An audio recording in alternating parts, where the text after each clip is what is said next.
negara lain juga melakukan hal yang sama. Kalau saya lihat di sini misalnya Amerika 8.000 napi, Inggris dan Wales 4.000 napi, Iran 95.000 napi dan 10.000 tahanan politik. Artinya Indonesia tidak sendirian sebagai negara yang membebaskan napi di tengah pandemi corona ini.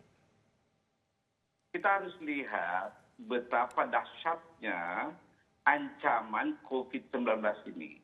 Sehingga kita harus serba awas, serba hati-hati mengambil langkah preventif. Kan jauh lebih murah preventif daripada mengobati. Dan faktanya sampai sekarang tidak ada obatnya ini kan.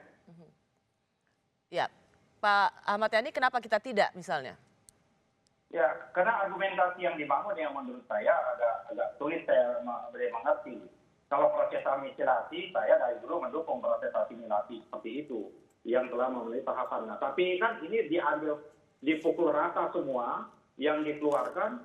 Jangan-jangan memang bagian dari binaan ini tidak melalui proses binaan.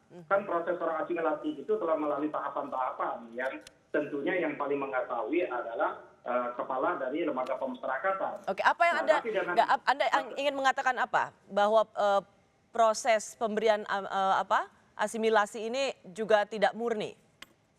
Nah, tadi kan Mbak Oci sudah mulai menyampaikan dari sejak awal tadi bahwa ini ternyata di Tenggarai juga ada hal, ada hengki-pengki di balik itu seperti itu. Pokok persoalannya bukan itu sesungguhnya yang isu kita sekarang ini adalah isu dikeluarkan, argumentasinya menurut saya agak kurang saya terima karena alasan isu untuk penyebaran, malah lebih berbahaya narapidana itu warga binaan itu di luar. Sesungguhnya dia lebih aman di dalam daripada di luar. Kenapa menurut Anda mereka lebih berbahaya di luar? Apakah karena di luar dia bisa berinteraksi lebih banyak lagi. Kalau atau Anda ingin sama memotret kecemasan publik karena ini ada napi yang baru dibebaskan kemudian dikaitkan dengan kejahatan kekerasan yang meningkat selama PSBB ini? Iya, dan itu kan juga persoalannya gini juga. Mereka dikeluarkan, terus siapa yang menanggung makan mereka? Kewajiban menanggung makan itu kan tidak ada kecuali lockdown. Ini kan kita tidak mengambil lockdown, maka lockdown. Nah, tapi kalau dia di dalam rumah pemasyarakatan, dia makannya udah terjamin. Tak kala dia keluar, dia makannya tidak terjamin demikian rupa, ya pasti melakukan ketemu antara kebutuhan, motif dan kesempatan. Ya, Pak Nugroho, bagaimana menjelaskan soal pertanggungjawaban kebijakan ini kepada publik bahwa narapidana yang keluar ini memang tidak menjadi bagian dari kerawanan sosial? Yang pertama, Bu Rosti, pada dasarnya mereka pun akan melaksanakan program pembinaan bersyarat di luar. Nah itu, pada dasarnya itu. Bahwa ini merupakan program pembinaan yang memang didasarkan oleh undang-undang, kan begitu, oleh peraturan pemerintah dan permen, kan begitu. Terus yang kedua, bahwa bagi mereka yang keluar, pastinya dengan surat pernyataan, kan begitu. Persis, pernyataan yang ditandatangani oleh keluarga yang bersangkutan. Iya, tapi faktanya kan, Pak Nugroho, sebentar saya potong dulu. Karena faktanya kan di lapangan, tadi saya juga bicara dengan Pak Argo, ada sekitar 39 napi asimilasi yang kembali melakukan kejahatan. Baru dibebasin hari ini, kemudian besoknya sudah merampok lagi, hanya jeda 1 hari. Ini kan artinya ketika dia mendapatkan asimilasi, proses seleksinya bahwa dia berkelakuan baik, dia sudah menjalani hukumannya, tidak secara selektif diberikan sehingga begitu mereka keluar mereka mengulangi perbuatannya. Ya, yang pertama bahwa residivis selalu ada, sampai dimanapun selalu ada. Menurut kriminolog begitu ya, sudah diskusi dengan kami, ini residivis di Indonesia termasuk kecil. Nah, terus yang kedua, bahwa terjadinya residivis dan pengulangan ternyata kecil sekali, dan yang kedua adalah tidak boleh adanya residivis kemudian menyurutkan program pembinaan yang memang sudah tertata. Sistem pemasyarakatan memang seperti itu. Ada asimilasi, ada pembebasan bersyarat. Faktanya dari 38.900 yang sampai hari ini dibebaskan, 39 kurang lebih seperti yang disampaikan oleh dari Mabes Polri tadi, kan begitu. Oke, memang ada yang sudah dibebaskan sekitar 38.000 ya Pak ya?